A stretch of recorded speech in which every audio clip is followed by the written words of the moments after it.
Hey YouTube, it's Mike here. This is a Tecumseh number 7 out of a Massey Ferguson number 7, and this is a motor that I got with the tractor. I only really wanted, I think, the mower deck, and in that deal I ended up getting a mower deck and 2 tractors and this motor. This motor was supposed to have been rebuilt. I still have some pretty major questions as to whether it was or not. And that was the other part that it had that worked out really well, is it had a starter. My other motor, the starter, was giving me a hassle too. So this one's been a bit of a disappointment. Burns oil. I don't think this is an original carb. It doesn't have an adjusting screw at the bottom here, like I want to say that it should, and it just has never really worked properly. It has some strange oil issues. It'll often purge a little oil from like around the head gaskets somewhere, and I only can imagine there's a crack somewhere in the block, and so I'm gonna have to inspect that. It's got like weird oil plugs here and there and whatever. So I didn't want to run the original motor for this Massey in this Massey, just because I know the 7-horse Tecumsehs are not known for their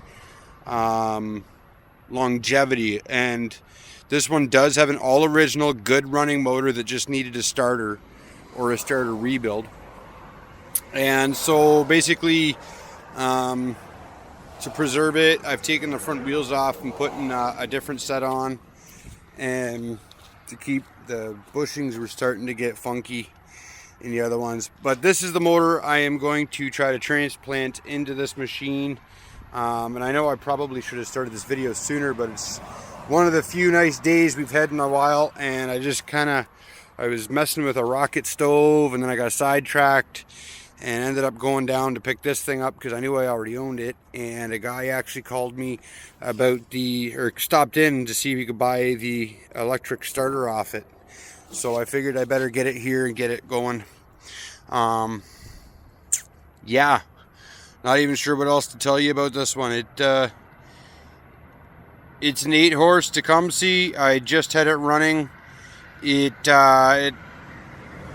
Maybe it's because somebody put some oil down the cylinder or something. It huffed a little bit of smoke right off the bat and then cleared out. There's one of the covers. Something has tried to move in, but luckily I have the ability, and you can see in here there's some more. I will evict whatever tenant is in here not paying rent, and I'll change out that pulley, because this shaft height tends to be the clincher when you go to put a motor into one of those number 7s. If you don't want to have to redirect the belts all around, all over the place, weird, you have to have the right pulley height, and it's a short one.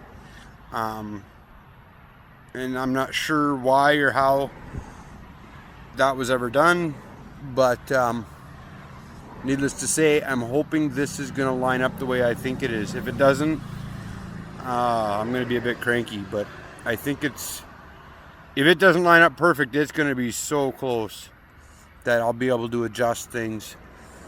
So yeah, that's that. I'm not sure how detailed I'll get into this. This is not really a do-it-yourself. It's a invent-it-yourself. Take one piece of junk and another piece of junk and try to make something that's not really too much of a piece of junk. Tends to be one of my few talents. So that's that, and we'll catch up with you when I have something more interesting to say about one of these things, and hopefully this, like I say, just pops in, lines up the way I think it's going to, and doesn't make me want to say bad words or something. Okay, cool. We'll talk to you.